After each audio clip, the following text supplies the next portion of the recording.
great shot, but Great shot. he had man. too much net. He gave him too much net on the drag you're talking about. Yeah. So now what I'm saying to myself is what would I do to advise this young goalie to improve over the summer? All right. In his 4 years as a Leaf, he's faced 28 2-on-1s where the puck carrier has shot it on him. All right. He has a 679 save percentage. That ranks 62nd out of 64 goalies that qualify with a minimum 25 2-on-1s faced where the puck carrier shoots it, just like that goal. Lankinen, 921 save percentage. Logan Thompson, 918 save percentage compared to a 679.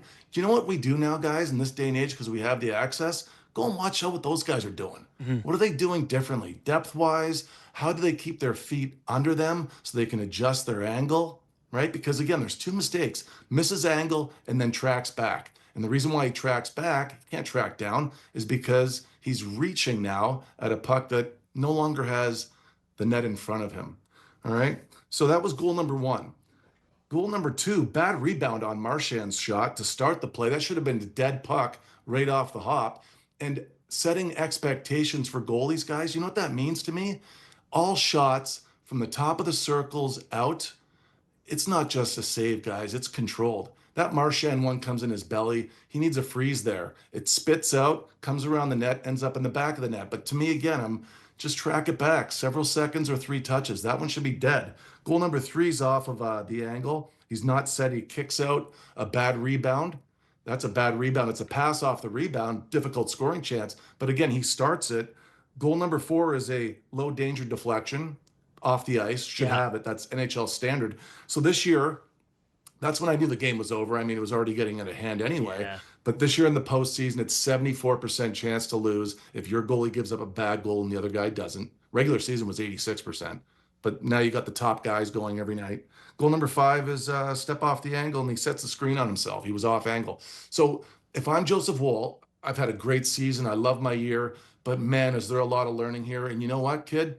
Don't take the summer off, man. You don't have it figured out. Get to work. Get ready, because it's a big year next year, and you don't want to rest on your laurels. I had that thought with some of these guys who were just recently eliminated. It's like, I can tell you who's going to have a good year next year by the guys who get back at it soonest. That's certainly a big part of it. So, quick question then is, we talked a lot about pressure in the first hour for the Leafs. People have been talking about the market. For players, they tend to clam up under pressure. They don't skate as much. They hesitate. What does pressure look like for a goaltender? Is there a typical way it shows itself? Buddy, if I ran you through my first game in Toronto, oh my God.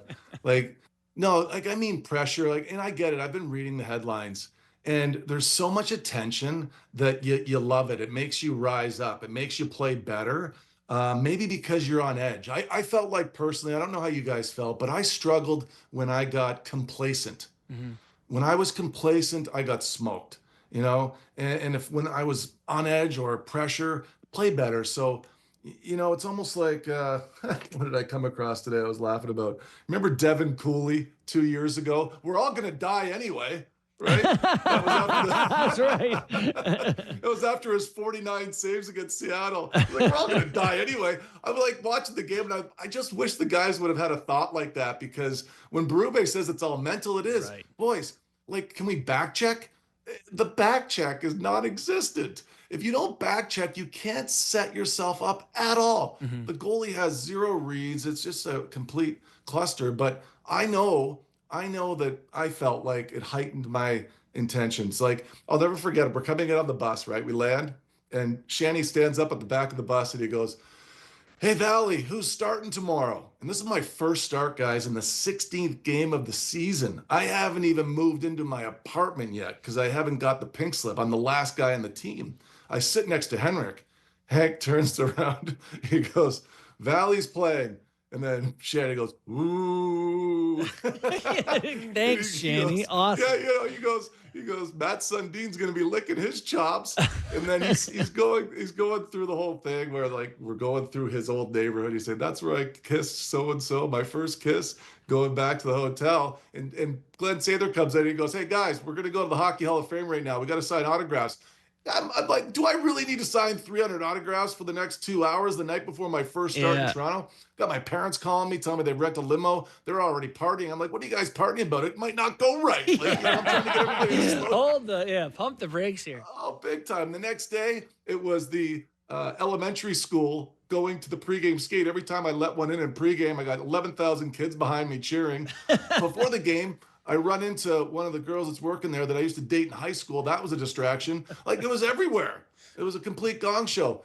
But the funny thing is we go to overtime into a shootout. Who's the last shooter? Matt Sundin, righty. Oh, I know think this I guy 'cause remember I've watched this. him my whole life. Yeah, it was the Hall of Fame game. You must have been there, Kipper. Oh yeah. And he brings it back. And Barney, I drop my glove like below my kneecap. I know he's going high glove. Yeah. If he goes anywhere else, it's in. Yeah. So he goes high glove, and I get a piece of it. It goes to the air.